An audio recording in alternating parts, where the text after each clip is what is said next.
Guys, this is Tom from BetSum. I'm going to give you a preview today of the British Open, which is 2 weeks from now. It's going to be held this year at the Royal Birkdale Golf Club in Southport, England. And they have been the venue of the Open before 10 times, but last hosted all the way back in 2008. Today I'm going to give you guys a preview of some of the favorites with the best chances to win. I'm going to give you their history at the British Open, also how they've been doing lately, and then I'm going to get into some of my picks and bets to win the event and why. The first golfer I'm going to talk about today is Adam Scott. In the British Open, he has 5 top 10s, including a second in 2010. His average this year is in the 28-1 range. You can find that at Bovada or Oddsmaker. Recently, he's looking to rebound off a miscut at the U.S. Open, but before that, very consistent, a lot of top 20s. He hasn't had a nice win, though, this year, so Adam Scott, not a bad bet at 28-1. Dustin Johnson's the second golfer I'm going to talk about. He has 3 top 10s in his British Open history, including a second in 2011. More recently, he's struggled, and a couple of missed cuts have led to his odds rising. He's usually in the 5-6-1 range, and you can find him in the 8-9-1 range for this event. He did have 3 firsts in a row to start the year, and he is considered the favorite in any event he enters, but I just don't see the value, and I'm not going to be betting him for the British Open. Sergio Garcia is right around the 15-1 range. His best odds are on Bovada at 16-1.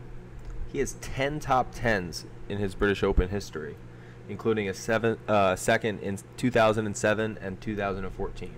He won the Masters this year, and he has a top 30 in every single tournament he's played but one, and that's out of 11. So 10 for 11, Sergio's in the top 30 at least. I love that kind of consistency in my bets, so that's not a bad way to look. Also, really nice play for daily fantasy sports. Jordan Spieth is right around 10-1 for this event. He's foregone any events in between the Travelers Championship and the British Open. He won the Travelers Championship. He's just the best natural talent in the field. He has 2 wins and a second so far this year. And as far as his British Open history, he's looking to improve on his best finish, which was a 4th place in 2015. Justin Rose is 20-1. He has 2 top 10s, but also 5 missed cuts in his British Open history. About this particular course, Rose does have experience. He went pro after golfing it as a 17-year-old amateur. He was extremely impressive in that event as a 17-year-old, and he was among the leaderboards after 2 days had finished.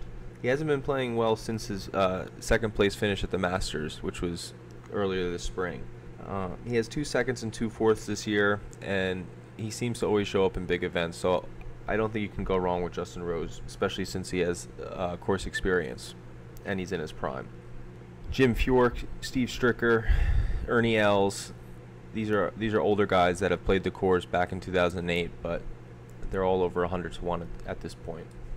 Ricky Fowler has 2 top 5s, including a 2nd place finish in 2014.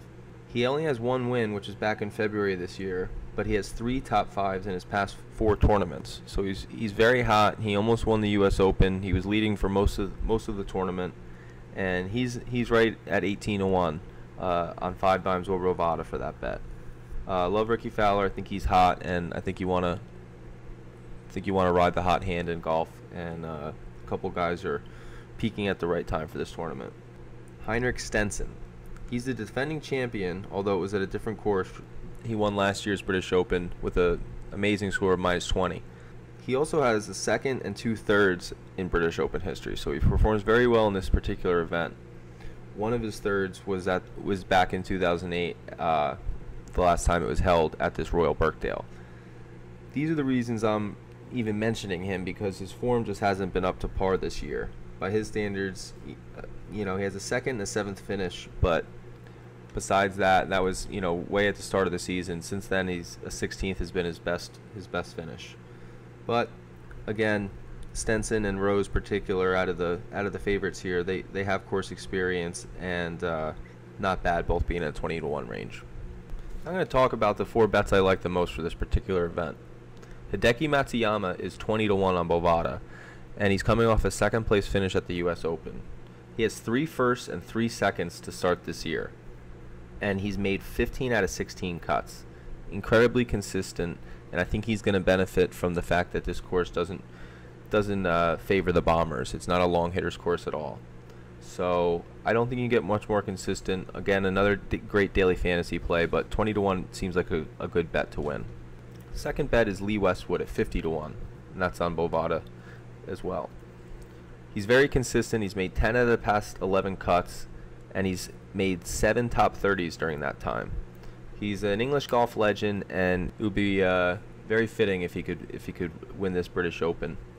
I think 50 to 1 is a great value for Westwood. He's always around the top of the leaderboard, and he'd also be a great bet to make the top 10 if you can find that. Paul Casey is 40 to 1 odds, and he's coming off a 5th place at the Travelers Championship. He also finished 6th at the Masters earlier in the spring. 1 missed cut since October, making him 16 for 17 this year. Pretty unbelievable. Also, during this time, he's had 10 top 25s, but no wins. He was born in England, and every time I don't bet him, he's over at the top of the leaderboard. So I really think like he's poised for a breakthrough win here at this particular event. And 40 to 1 I think is a great bet for Casey. You can find that bet for Casey at Oddsmaker. 35 to 1 on Bovada, but 40 to 1 on Oddsmaker. The fourth and final guy I like is Tommy Fleetwood. I was able to get Fleetwood at Oddsmaker at 33 to 1, but his odds have since dropped to 25 to 1. He's 20 to 1 on the other books.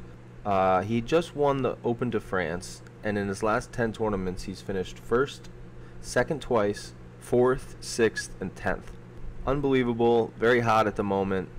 But the reason that his odds are so low, he's usually in the 40 to 50 to 1 range, is because he grew up in Southport, England, and this is his hometown. So he's played it since he was a kid. He has great memories, and it's his dream to win this tournament in his hometown.